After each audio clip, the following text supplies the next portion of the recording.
বন্ধুরা, আপনারা সবাই কেমন আছেন? তো আজকে বান মাছ দিয়ে নতুন রূপে চিকেন ফ্রাই করে খাইয়ে দেখাবো। তো আপনারা ভিডিওটি সর্বশেষ পর্যন্ত দেখার অনুরোধ রইল। তো চলুন ভিডিওটি শুরু করা যাক, লেটস গো। তো আজকে চিকেন করার জন্য বাঁশের বোক কেটে নিব। এখন আমরা বান মাছ ধরবো।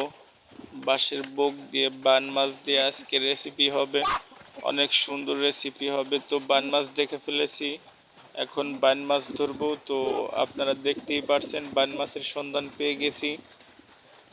এটা হচ্ছে ডিজিটাল বান মাছ, এটা অনেকে খেয়েছেন মনে হয়। তো বান মাছ কে কে খেয়েছেন অবশ্যই কমেন্টে জানাবেন। বান মাছ ধরতে অনেক ভয় করে, দেখছেন কিভাবে বান মাছ ধরতেছে।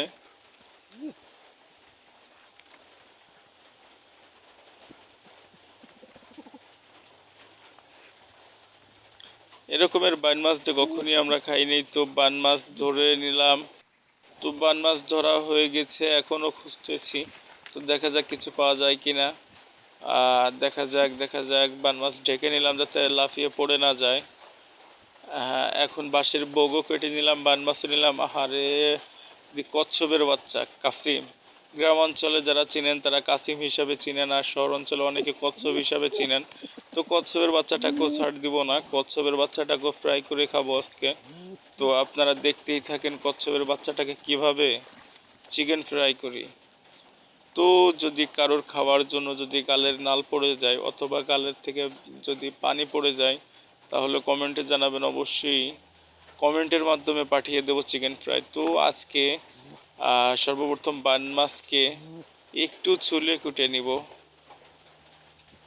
আর কচ্ছপের বাচ্চাটাকে একটু পরে ধরবো। আগে চুলাটা ঠিক করে নিই, কারণ যদি চুলা ঠিক করতে অনেক লেট হয়ে যায়, সেই জন্য চুলাটা আগে ঠিক করে নিচ্ছি। আজকে কাঁচামরিচ আছে, পেঁয়াজ আছে, বান মাছ দেখছেন কি সুন্দর বান মাছ। দেখেন চুলায় আগুন ধরে চুলা রেডি করে নিলাম, যাতে কোনো প্রকারের সমস্যা না হয়। একটু পানি নিয়ে আসি, পানি নিয়ে আসার পরে তারপরে বান মাছগুলোকে একবারে ধুয়ে সুন্দর করে, যাতে কোনো প্রকারের নিকোটিন যুক্ত কোনো কিছু না থাকে বাইন মাছে। কারণ বাইন মাছও অনেক সময় সিগারেট খাইতে পারে বা স্মোকিং করতে পারে। এই জন্য গরম পানি দিয়ে বাইন মাছটা আগে সেদ্ধ করে নিব, যাতে কোনো প্রকারের নিকোটিন বাইন মাছ না খেয়ে থাকে। হ্যাঁ, তো সুন্দরভাবে পরিষ্কার করে নিব। এটাকে আমাদের বাংলা ভাষায় বলা হয় বাইন মাছ, আর যেটা অ্যালেক্স সবুজ ভাই কন্টিনিউ ধরে দেখায়, আমরা সে বাইন মাছ আজকে খেয়ে দেখাবো। তো এরকমের বাইন মাছ কে কে খেয়েছেন অবশ্যই কমেন্টে জানাবেন, কখনো কমেন্ট করতে ভুলবেন না। আর ভিডিওটি কে কোথা থেকে দেখছেন অবশ্যই কমেন্টে জানাবেন। আসলে এত বগর বগর করে পারা যায় না রে ভাই। আর এখন কাঁচামরিচ, পেঁয়াজ, লঙ্কা, কাঁচা লঙ্কা সব কিছু দিয়ে সেইছে সুন্দরভাবে বাইন মাছকে বোনা করে নিব। এখন একটু দিলাম মশলা, সুন্দর করে একটু ফিনিশিং দিয়ে নি ভাই একবারে। ও সর্বনাশ, কচ্ছপের বাচ্চাটার উপরে ঢেলে দিলাম সুন্দর করে। বান মাছটারও মেখে নিব। আগে কচ্ছপের বাচ্চাটাকে সুন্দরভাবে দিয়ে দিলাম, বান মাছকে সুন্দরভাবে পালিশ করে। আহারে, কি সুন্দর রেসিপি, কে কে খাইছেন অবশ্যই কমেন্টে জানাবেন। আর এখন ঢেকে দিলাম সুন্দর করে, আগুন জ্বালিয়ে দেব। আমার তো সহ্যই হচ্ছে না রে ভাই, আরও একটু সুন্দর করে মাল মেটেরিয়াল মাখিয়ে নিলাম, কারণ সুন্দর একটা ইন্টারেস্ট আছে। ও নস, সেই সেই সেই এখনই আমাদের রান্না শেষের পথে। কিন্তু দুঃখজনক বিষয় হচ্ছে একটা, যে সকাল থেকে বান মাছ আর কচ্ছপ রান্না করতে করতে অনেক রাত হয়ে যাবে।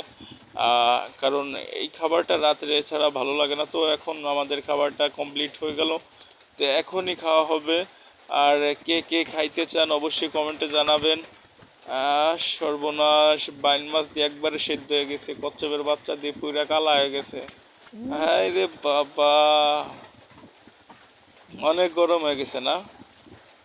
আচ্ছা ঠিক আছে, কোনো প্রকারের সমস্যা না, এখন সস ঢেলে দিব। ও সেই সেই অনেক জোস ইন্টারেস্ট। হ্যাঁ, সসটি ঢেলে দিলাম, তো এখনই খেয়ে দেখাবো। তো বন্ধুরা, ভিডিওটি হয়তো এই পর্যন্তই।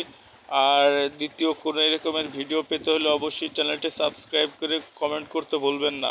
আর যারা ফেসবুক পেজ থেকে দেখবেন অবশ্যই পেজটি ফলো করে ভিডিওটি শেয়ার করে দিবেন।